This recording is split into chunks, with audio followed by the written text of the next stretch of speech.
Spurs basketball is back, baby. Are you excited? I'm excited. Opening night against the Knicks didn't go quite according to plan. Spurs came away with a 120 to 111 win. Um, there was a lot of encouraging play from the young guys. There were some head scratching rotation decisions and defense. Um, there was a star player who didn't show up for the first 36 minutes of the game, but had a wonderful fourth quarter to close it out. So let's jump right into the tape. Aldridge played well in this game off the ball to start. Here, using a little swim move to get this tip in. Here, starts with a pick and roll. Pass comes out to White, who needs to shoot this ball. But Lyles winds up missing the shot. Aldridge again in position for the tip in. And then he started to give you what you know LaMarcus Aldridge gives you. That post fade from the left block. He's been doing it for over a decade. Same play, same spot. Brutal. Here on this one, Portis is like, all right, I know what's coming. That fade away. Nope. Little bull rush. Right to the rim, finger roll. And then here, size up. Looks at his man. You're not guarding that. Swish. Dejounte Murray tore his ACL a little over a year ago, and he did not disappoint in his debut in meaningful basketball. Here, steal, coast to coast, that's what you know him for. He starts a fast break by himself. Long arms, go-go gadget, pass to Trey Lyles for the dunk. DeJounte's going to be dangerous with or without the ball in transition. Here, he just fills the lane, spoon-fed a layup by DeMar DeRozan. It's going to be really fun to watch these guys in transition. Ooh, that is a clean double behind the back. Underhand flip to Patty Mills. G'day, mate. Everything Dejounte Murray does is smooth, especially his crossover. Look at that. Size up to blow by in less than half a second. Poor Dennis Smith Jr. really had no chance. Dejounte actually learned that one from Jamal Crawford. Oh no, he hit him with the same move again. Size up, right to left, and he's past him. Another N1. Jeez, that's rough. He's going to be tough to guard. I really love the pairing of Dejounte and Bryn Forbes in the backcourt because Dejounte attacks the rim, Bryn bangs threes and other outside shots. He can come off a screen and hit a jumper from pretty much anywhere on the court, hit a couple from mid-range in this game, but he had a very efficient 7 of 12 shooting night. Here, this one, a few steps behind the line. Bam! He's got that. You love to see that confidence in his shot because he's out there to hit shots. He's also gotten a lot better at getting to the basket, there dealing with a little bit of contact on his way to the rim. The thing that he's really going to have to improve on is his defense. He's honestly gotten a lot better, but he had a tough time staying in front of R.J. Barrett in this game. It's understandable. Barrett's a bigger player, talented offensive player. They were running him off screens. They were getting him open looks. But Bryn Forbes struggled to guard him in space. He struggled to get around screens. And it made for a pretty easy night for some of these Knicks shooters. It's not all bad for Forbes defensively. He's quick, he gets to the right spots, and he's kind of pesky. He has a 6'3" frame and he's put on a bunch of muscle over the past summer, so he's been staying in front of guys a lot better than he has in previous years. Out of the three sharpshooters on this team, he definitely has the most upside on both sides of the ball. I think we were all a bit surprised to see Trey Lyles start and play 24 minutes in this game, his first in a Spurs uniform, but he did his job and he was impactful. The biggest thing he did for most of the game was grab rebounds. He led the team with 11 over the course of the game. Some of them were pretty tough. Here he is taking a shot to the face in the fourth quarter. Derek White is going to be the point guard of the second unit, and he's going to be getting to the rim, attacking these bigger guys, getting his shoulders into them, and hitting these little 5-foot floaters quite a bit this season. That's kind of his bread and butter. He needs to shoot that outside shot a bit more, but he's really good snaking his way to the rim, creating plays for himself and for others. All things considered, Rudy Gay had a pretty good start to the season in this game. You have to really like the shots that he was taking in the flow of this offense. He was cutting to the basket, he was getting to open spaces, follows the rebound here off his own miss, and then takes it to the other side of the glass for the lay-in. Shot selection is a really important thing for Rudy, who tends to ISO a little bit, but he was taking high efficiency looks in this game. He probably wishes he had a couple of them back, because these are wide open three-point shots that he just flat out missed, and missed pretty badly. Every single one of these is a perfect shot that you absolutely want Rudy Gay to take in the flow of the offense. And you know that over the course of the season, things are going to average out, and he's going to hit a bunch of these shots. He did have an excellent play here at the end of the third quarter. Steal, coast to coast, layup between two guys and one. This was a real emotional play that got the Spurs going in the fourth quarter.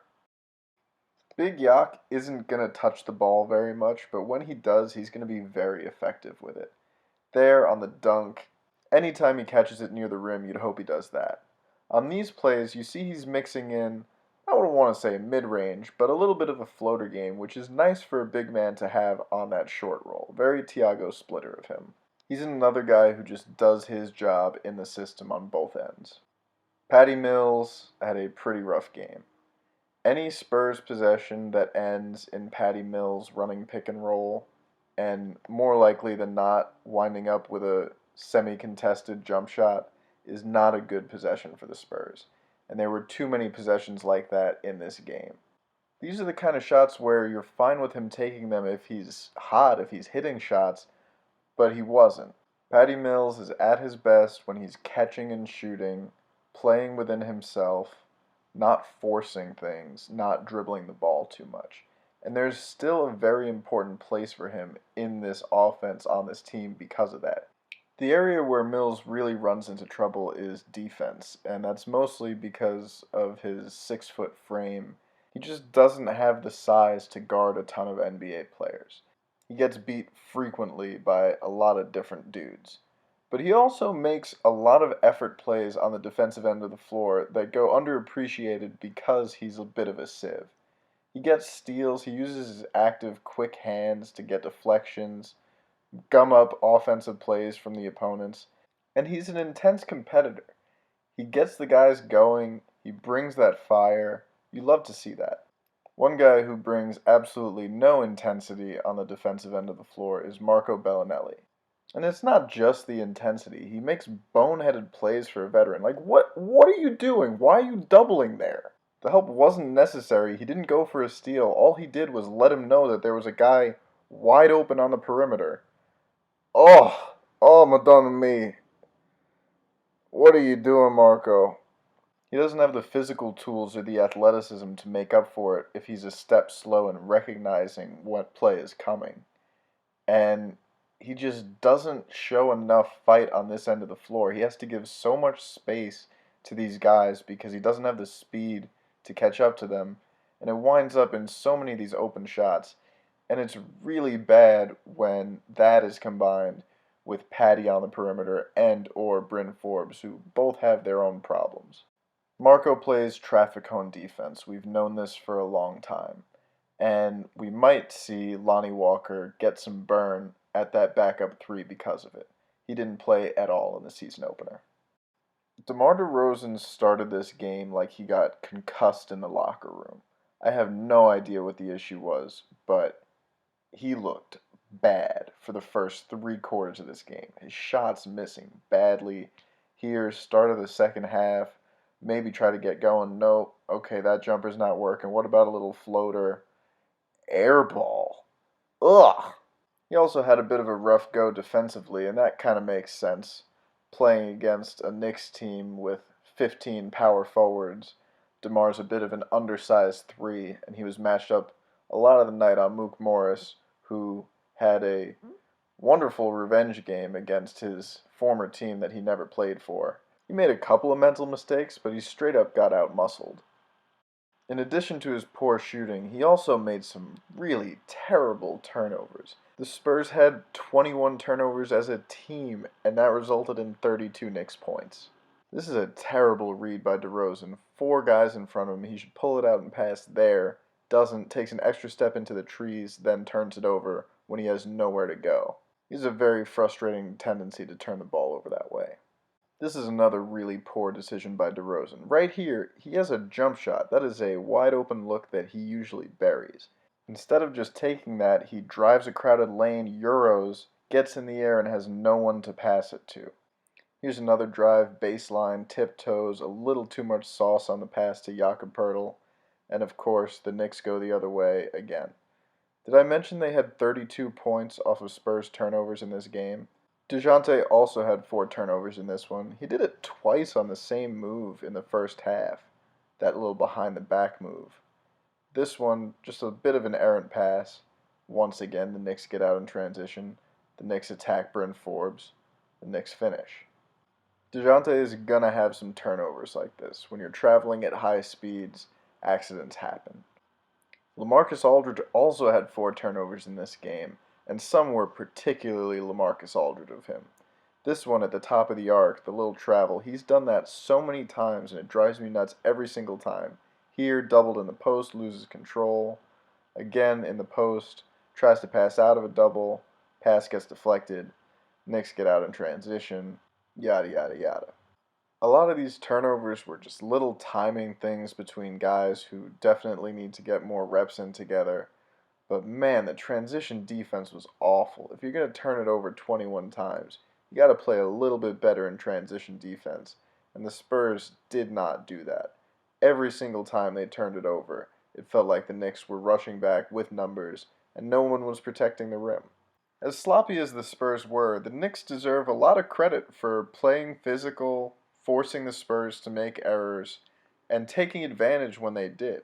Part of the advantage of having a ton of wing players that can all defend a little bit is they can play like this. They can get their long arms in the passing lanes and start breaks, and they're going to score a lot of points that way this season. That's going to be a big part of what the Knicks do.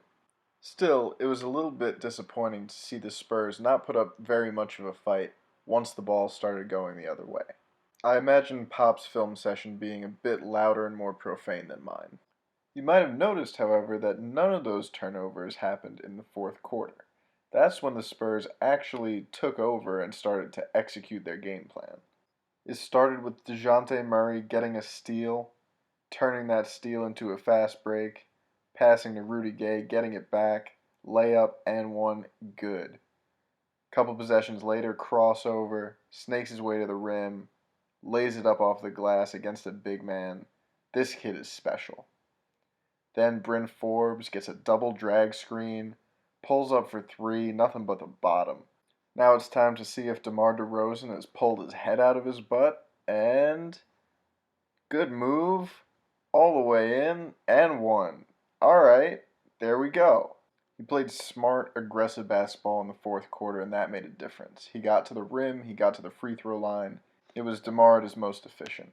Here's Dejounte Murray in a high pick and roll, finds Trey Lyles under the basket for an easy layup. LaMarcus gets a seal down low, puts it up, blocked by the rim. Don't worry about that, he's just padding his rebounding stats. That's fine. Here on the fast break, DeMar coming down, sees Bryn in the corner, easy money. Pretty much the same play the next possession. Dejounte Murray thought about it, drilled it. He's got that now. You better watch out. Now here's DeMar posting up the rookie to put the game out of reach. Fade away, water. That was his only shot outside the paint that he made in this game. A little extra for good measure. DeMar drives the lane, whips a pass in there to Trey Lyles for the layup. That's pretty. Alright, now that the game's over, let's see if LaMarcus Aldridge can hit a three-pointer. What? Wide open, and he can! Cool. After the game, Coach Pop said, you take any win you can get. They're not all pretty. This one wasn't pretty, and yeah, checks out.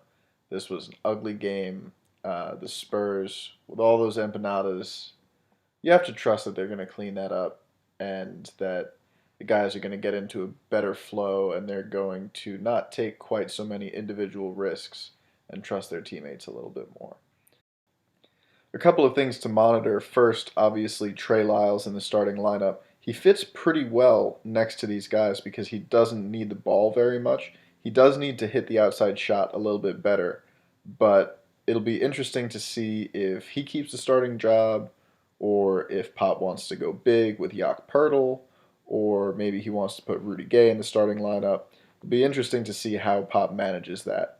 We also saw no run for DeMar Carroll, who is arguably a better player than Trey Lyles. So we'll see how that plays out for the rest of the season. And also, the big thing is no Lonnie Walker, a lot of minutes for very ineffective Marco Bellinelli. Um, we'll see how long it takes for Pop and the rest of the coaching staff to say, okay, it's time to give this kid a shot, because we know what the ceiling of this team is with Marco playing heavy minutes, especially next to guys like Patty Mills and Bryn Forbes, who are kind of liabilities defensively. The Spurs have the personnel this year to avoid a lot of the defensive mistakes they made last year. And it would be a little silly, in my opinion, to keep Lonnie Walker on the bench when he can be contributing at a high level in the NBA. So we'll see what they do against the Washington Wizards tonight. As always, go Spurs, go.